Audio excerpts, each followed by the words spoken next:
So it happened actually when I was making some coffee. Yeah. I went to, stick my nose in the bag of coffee just to smell it before I scooped some out.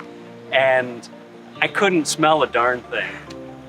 There's nothing better than a good story. Like some people drink a nice wine or a massage or a cup of mocha.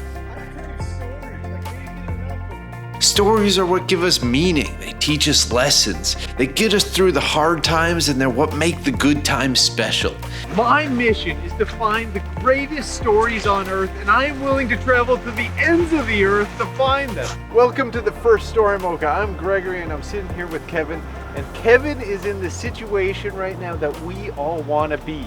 He has survived the pandemic, and he is here to share his story, which I can't wait to hear. Kevin, here's the question.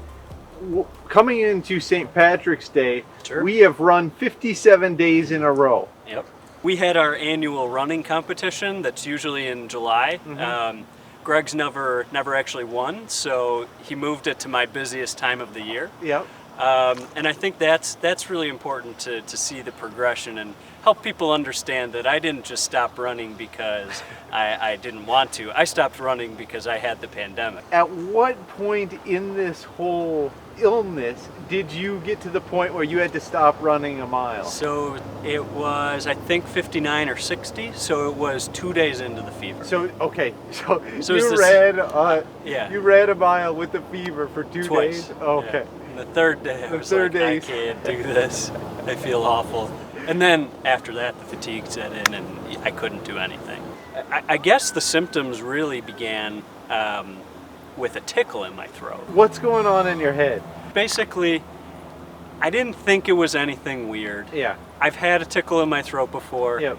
I thought, you know what, maybe it could be the pandemic. Yeah. And let's just stay in the house for a couple weeks. So it started with that tickle in the throat, and then it moved into 2.5 to 3 days of a fever. Probably 100.5 or 101. Okay, so not a super No, high I fever. never, at no point in this whole thing did I think I had to go to the hospital, and no Yeah. point was I incredibly uncomfortable. Yeah. It was just like I had a cold. Okay. And so after the fever broke, I was incredibly tired and incredibly fatigued. That lasted about 3 or 4 days, and then I felt almost completely fine, Okay.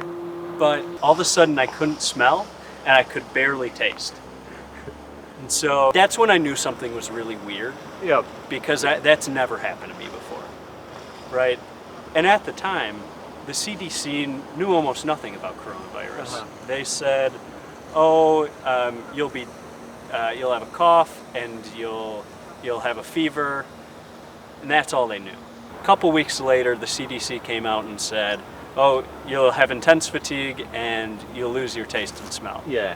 And that's Like when textbook. That's when I sort of knew. So I decided at that point to go to a diagnostic lab and get an antibody test. Yeah. So it'll be able to test in the past tense if you've had it, and then your ability to fight it in the future. So And how long did it take to hear back? so I took it, and about 12 hours later, in my email, I had the results, and so I was positive for the coronavirus antibodies. What's going through your mind at that point? Oh, I'm not gonna lie, I had a little bit of a party at 8 in the morning. You just feel relieved, Yeah. because you can't, the likelihood of you giving it to somebody becomes almost zero. The likelihood of you contracting it and not being able to fight it off is almost zero. Yeah. I remember you came over 2 days after you found out, Yep.